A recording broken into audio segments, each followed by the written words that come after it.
की जारी होने के बाद अब सवाल सबसे बड़ा आता है कि इसका क्या कट ऑफ रह सकता है। अगर मैं बात करूँ पीआरटी का या टीजीटी का या पीजीटी का, तो क्या रहेगा आंसर की आने के बाद। ठीक है, ये तो इम्पॉर्टेंट बात है। और आंसर की आने के बाद जो कट ऑफ आपका बनेगा ये डिपेंड करेगा यहाँ पे जो आपको यहाँ पे जो 4 फैक्टर हैं, ठीक है, ये 4 जो मेन फैक्टर ये भी आपके जो है कट ऑफ पर डिपेंड करता है। ठीक है, ये भी आपके कट ऑफ पर डिपेंड करता है। तो यहाँ पर जैसे मेन फैक्टर में आपका हो गया टेंटेटिव वैकेंसी। देखिए इसकी जो वैकेंसी है, अगर केवीएस की मैं बात करूँ, पिछले रिकॉर्ड की मैं बात करूँ, तो देखिएगा कि आप जो वैकेंसीज था है ना, खासकर पीआरटी का जो वैकेंसीज था 5300 के आसपास में, उसको घटाकर 3000 कर दिया गया था। और बाकी जो टीजीटी था वो पीजीटी में उसमें क्या हुआ, वैकेंसी को इंक्रीज कर दिया गया बहुत ही ज़्यादा, है ना। तो इसकी जो टेंटेटिव वैकेंसी होती है ये भी डिपेंड करता है कि कभी आपकी इसकी वैकेंसी कभी बढ़ती नहीं, खासकर याद रखिएगा, खासकर पीआरटी वाले में हमेशा घटती रहती है। तो यहाँ पे घटना बढ़ना, ठीक है, इस बार क्या होगा ये तो नहीं पता, लेकिन हाँ इसकी जो वैकेंसी है इसमें घटता बढ़ता रहता है। तो ये भी फैक्टर होगा। पहला फैक्टर आपका हो गया ये कि आपकी वैकेंसीज घटते बढ़ते रहती है। दूसरा नॉर्मलाइजेशन, जी बिल्कुल, आपको यहाँ पे जो एग्ज़ाम हुआ है काफ़ी चरणों में हुआ, काफ़ी शिफ्टों में हुआ, तो ये आपका कहने के नॉर्मलाइजेशन डिपेंड करेगा। नॉर्मलाइजेशन में अगर जिनकी हार्ड शिफ्ट रही है, ठीक है, जिनकी हार्ड शिफ्ट रही है उनका नॉर्मलाइजेशन में मार्क्स थोड़े अच्छे बढ़ सकते हैं।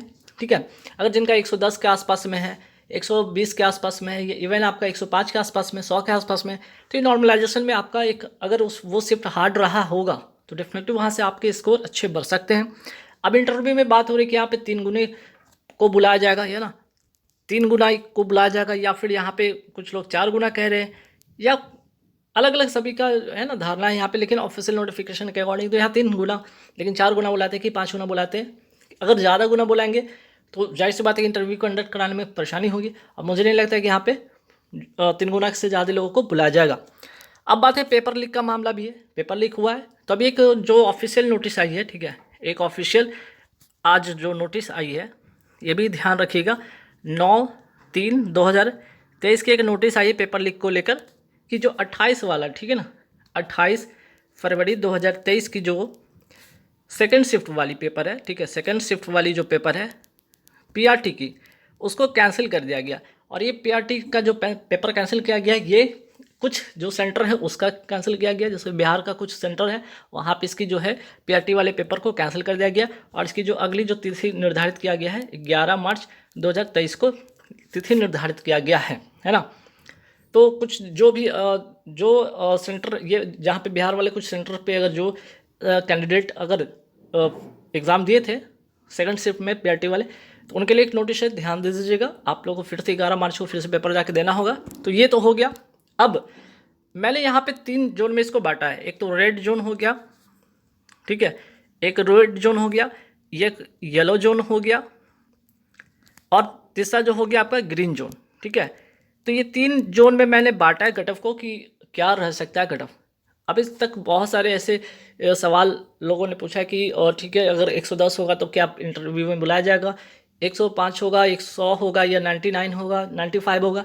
तो इसी से संबंधित एक कट ऑफ का वीडियो मैं फिर से लेकर आऊँ। तो यहाँ पे मैंने फैक्टर बता ही दिया। आप लोगों को जो पेपर लीक का था 28 फरवरी वाले वो जाके अपना पेपर दे लीजिएगा, ठीक है, 11 मार्च का जिनका है जिस सेंटर पे है।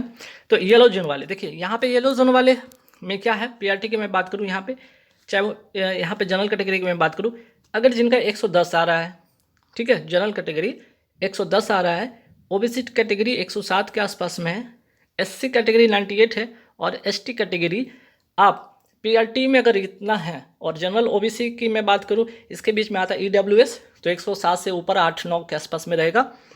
चलो ठीक है, तो ये जो है पीआरटी वाले के लिए जनरल ओबीसी एससी एसटी का कट ऑफ रह सकता है। तो ये जितने भी कैंडिडेट हैं अगर इनका मार्क्स, जिनका भी मार्क्स इतना बढ़ रहा है तो वो क्या करेंगे, इंटरव्यू के लिए आप होप कर सकते हैं, आप उम्मीद कर सकते हैं, इंटरव्यू के लिए आप तैयारी कर सकते हैं। ठीक है, क्योंकि ये सब कुछ अगर आप लोग के साथ ये फैक्टर अगर आप लोग को मिलता है तो डेफिनेटली आपको इंटरव्यू में मौका मिलेगा।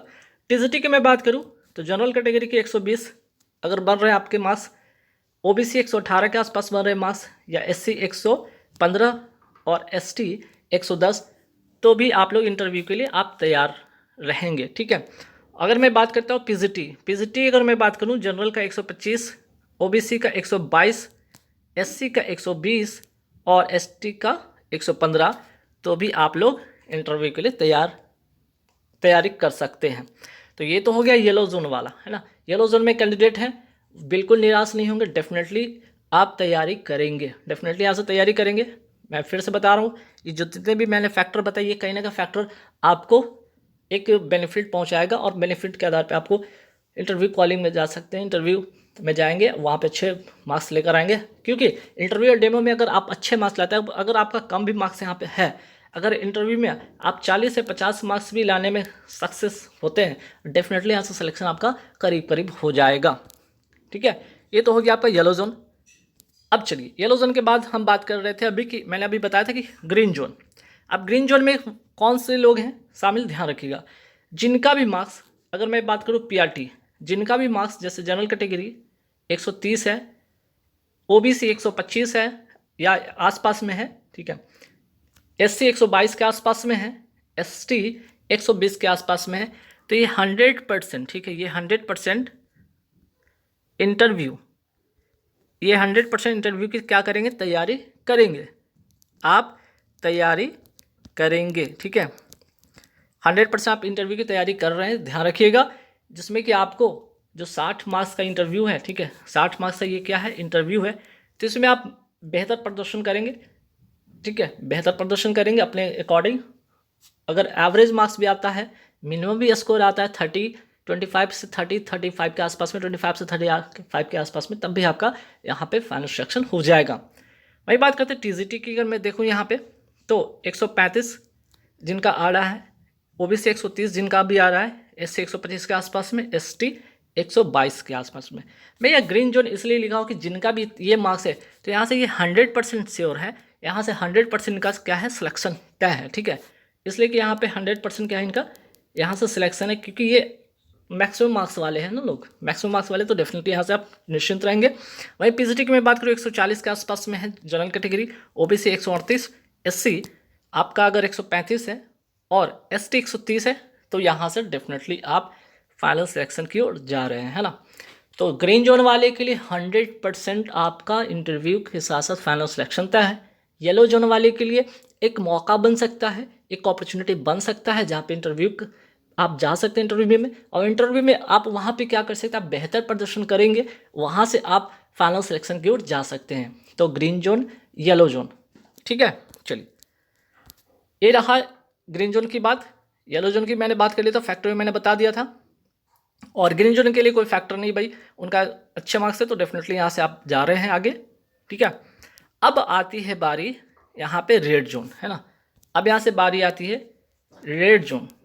रेड जोन में कौन लोग होंगे, तो रेड जोन में वैसे लोग होंगे जिनका लेस दैन, ठीक है, लेस दैन येलो जोन वाले, है ना, येलो जोन से जिनका भी कम मार्क्स आ रहा है। ठीक है, येलो जोन में मैंने बताया था कि 110 था, इवन 95 था, है ना, 98 था, इससे कम अगर आपका है 95 से लेकर कम है आपका, तो यहाँ से आपकी बिल्कुल भी बात नहीं बन रही। ठीक है, बिल्कुल भी बात नहीं बनेगी, ये बात आप मान लीजिएगा।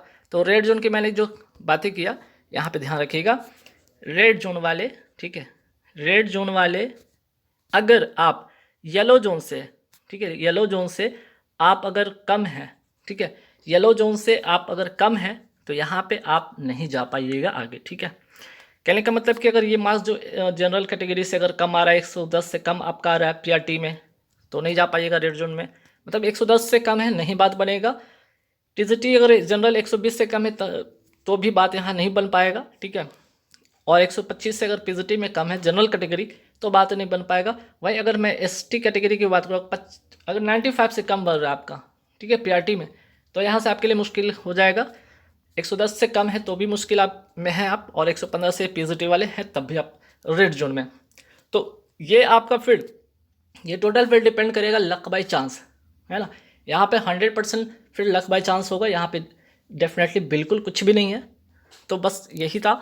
और एक नोटिस मैंने आपको बताया था कि जो आपका पीआरटी का पेपर कैंसिल हो, वो भी ध्यान दे दीजिएगा। ठीक है, तो चलिए वो भी पीआरटी वाले पेपर का जो नोटिस है वो भी मैं दिखा देता हूँ।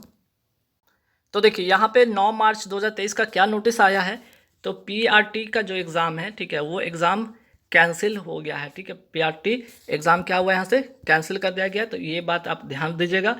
तो जो लोग का पेपर कैंसिल हो वो लोग ज़रूर ध्यान दीजिएगा। यहाँ पे नोटिस क्या है, 28/2/2023 का सेकंड शिफ्ट वाले जिनका भी पेपर था उनका कैंसिल होकर अब जो है 11 मार्च को पेपर आयोजित होगा। आपके ऑफिशियल वेबसाइट पे आपकी जो है री एग्ज़ाम की एडमिट कार्ड डाउनलोड वहाँ से कर लीजिएगा। और ये जो है सेंटर, ठीक है, ये वाले सेंटर पे जिनका जिनका पेपर था उनका कैंसिल हुआ, वो लोग आप देख लीजिएगा, ठीक है। तो नोटिस है एक छोटा सा, ये भी ध्यान रखिएगा। और मैंने जो आपको फैक्टर मैंने बताया, ठीक है, जो मैंने आपको फैक्टर बताया है जोन वाइज, ठीक है, तो देख लीजिएगा यहाँ पे येलो जोन में जो कैंडिडेट है वो बिल्कुल आगे जा रहे हैं और ग्रीन जोन वाले 100% जा रहे हैं और रेड जोन वाले थोड़े से आप संकट में। तो ध्यान रखिए आने वाले DSSB जो DSSB है उसकी अच्छी वैकेंसी जा रही है, 16,546 के आसपास वैकेंसी आ रही है, ठीक है। तो अब जो अपकमिंग वैकेंसी ये भी ध्यान रखिएगा, DSSB की जो है 2023 की वैकेंसी आ रही है बहुत ही जल्द, आपके मार्च अप्रैल में आपको देखने को मिलेगा, जहाँ पे 16,546 वैकेंसीज़ है, ठीक है, वैकेंसीज़ यहाँ पे आ रही है। तो आप लोग इसके लिए जिनका खराब पेपर गया केवीएस का, तो केवीएस के बाद एक बहुत ही बड़ी वैकेंसी DSSB 2023 DSSB 2023 की 16,546 पोस्ट के लिए आ रही है। तो आप लोग तैयारी करेंगे, सिर्फ एक एग्ज़ाम देना है आपको, यहाँ पे इंटरव्यू भी बिल्कुल नहीं है, इंटरव्यू है नहीं, एक एग्ज़ाम पेपर है, ठीक है। तो आप बिल्कुल यहाँ से आप अपनी सीट को रिजर्व कर सकते हैं, है ना। तो चलिए इस वीडियो में इतना ही, थैंक यू वेरी मच।